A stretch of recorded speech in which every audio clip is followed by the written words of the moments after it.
Now students, as I have mentioned you that we are discussing the work first. Our today's first discussion is regarding the work. I have defined work. Types of the work also I have stated. All the types of work. Right? Positive, negative and zero. Now we are coming to the units of work, just like the force. Work done has got mainly the two units. One is the, as usual, absolute unit, and that is the gravitational unit. As we have discussed in the case of the force was also having the two types of the unit. One was the absolute unit, and another is the gravitational unit. Here also we are to discuss the absolute unit and the gravitational unit. Let us discuss that, or let us discuss those. First, look, absolute unit. In absolute unit, A is the Joule, Joule, capital J, and second is the arc. 1 Joule is equal to 1 Newton into 1 meter. 1 erg is equal to 1 dyne into 1 centimeter. As I have done, dear students, in the case of the force, if I just define one definition, then I hope you can define the other definitions also. You can write the other definitions also just by using the same language. So I first define how to define 1 joule of work, because every unit is well defined. Every unit can be defined. It is a well defined. So 1 joule. If a body is acted upon by a force of 1 Newton, we are defining it in this way. If a body is acted upon by a force of 1 Newton and it covers a displacement of 1 meter along the direction of the force, then 1 joule of work is said to be done. Very simple. If a body is acted upon by a force of 1 Newton and it covers a displacement of 1 meter along the line of action of the force, then 1 joule of work is said to be done. Fine? Very simple. So 1 joule is equal to 1 Newton into 1 meter. Similarly, I think you can write 1 erg is 1 dyne into 1 centimeter.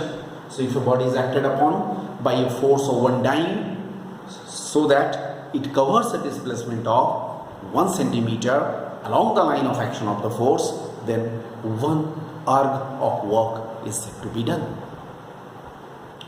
These two are the definitions for joule and erg, and I hope all of you must be knowing that this is the relation between joule and the erg. 1 joule is equal to 10 to the power 7 erg. Right?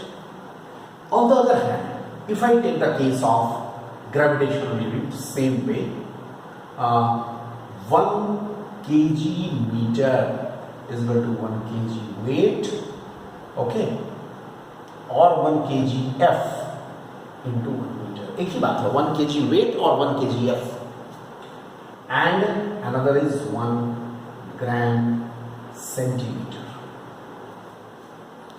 That is 1 gram force into 1 centimeter. Here also defining is very simple. You can define it in a very simple way. Here also you will say that if a body is acted upon by a force of 1 kgf, force of 1 kgf, and it covers a displacement of 1 meter along the line of action of the force, then 1 kg meter of work is said to be done, and it can be very easily proved that it is 9.8 joule.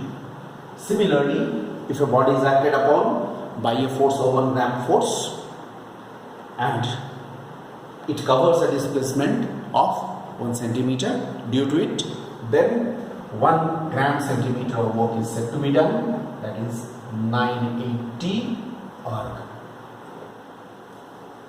Definitions are very simple. I hope all of you can very easily write these definitions.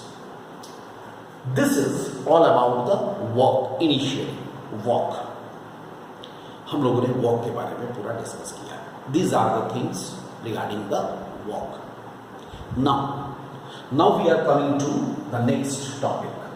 Actually, what I want to do, dear student, I just want to tell you, I first discuss power. Energy at last.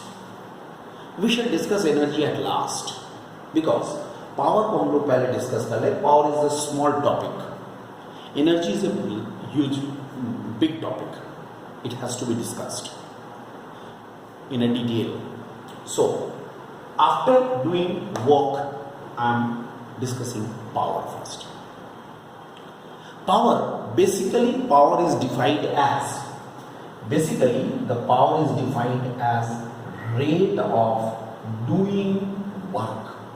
Understand? The rate of doing work is called power. That means, what is power? Rate at which the work is done is called power. Fine. Suppose dW amount of work is done in dt amount of time. Try to follow me. If dW, small work, dW amount of work is done during the time dt, small time dt, then the power is defined as dW by dt. Very simple. Power is rate at which the work is done. If dW amount of work is done in dt amount of time, then what will happen? P is equal to dW by dt. Now, suppose a body is acted upon by a force, okay, a vector, and displacement in any direction is ds vector during the time dt, means, can I say a vector dot ds vector divided by dt? Could you follow me? Suppose the body is acted upon by a force, a vector, and it covers a displacement of ds vector in any direction, not necessarily along the line of the force, along the line of action of the force, and it covers a ds vector during the time dt, then can I write dW as a vector dot ds vector? Then we can write it a vector dot v vector. P is equal to a vector dot b vector. You know, it's a scalar product. This is a dot product of force and velocity. And definitely, P should be F into V into cos theta. Where, you know, what is theta? Theta is the angle between a vector and V vector.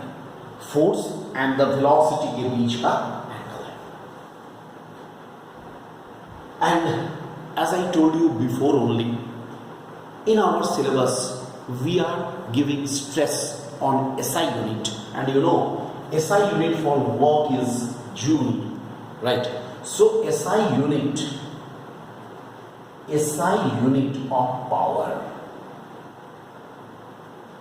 is Joule per second. That is watt. Capital W. What is the unit? Capital W is the unit, right? Moreover, I think all of you know that bigger unit of power, bigger units, normally which is used, 10 cube watt is 1, you know, this is called 1 kilowatt. 10 cube, 1000 watt is 1 kilowatt. Okay, this is called 1 kilowatt. And 746 watt is 1 HP, horsepower. Actually, the powers of the machines, are indicated by these units. That's why these are called the bigger units. Power का क्या है? Bigger units है. Bigger unit का मतलब हुआ इन units के द्वारा हम लोग किसी मशीन का पावर को इंडिकेट करेंगे. Moreover, I just tell you here that any machine has got some efficiency. You know, efficiency of a machine eta is equal to, it is the ratio of output power by input power. You know, power of the machine is the ratio of the output power to the input power. Alright, and if this is expressed in percentage, means if it is multiplied by 100, then percentage efficiency. Efficiency is normally, or it is always given in percentage. Efficiency of a machine actually indicates that how efficient that machine is. So efficiency of the machine is always expressed in power, right? So power में express करने के लिए मुझे क्या करना पड़ेगा? It should be multiplied by 100. That is the efficiency of a machine. Right? This is. So, this is regarding the power. I think regarding power, this much is sufficient. What I have told you, this much is sufficient. Alright?